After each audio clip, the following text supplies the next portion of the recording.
Our next problem is a parametric curve in terms of sines and cosines.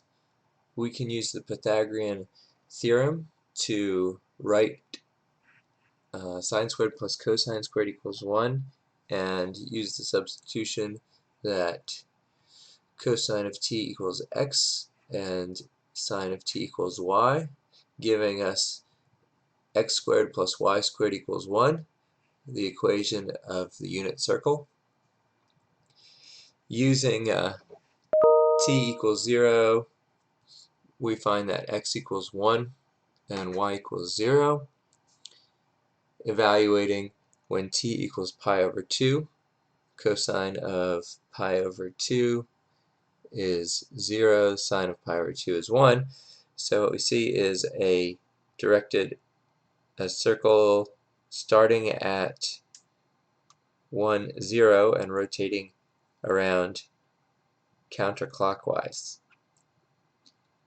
If we change the order of things and we have a new parametric equation, x equals sine t, y equals cosine t, from t ranging from 0 to pi over 2, we can use the Pythagorean theorem again to write the unit circle, which we see looks like the same equation as the previous problem.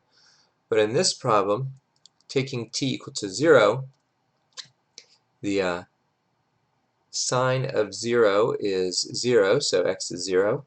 The cosine of 0 is 1, so y is 1, and our initial point is at the top.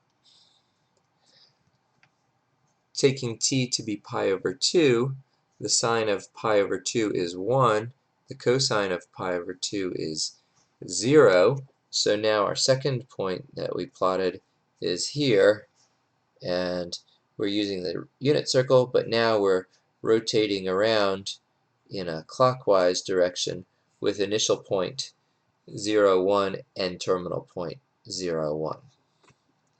So we can imagine that there are a lot of different ways to write similar looking parametric curves.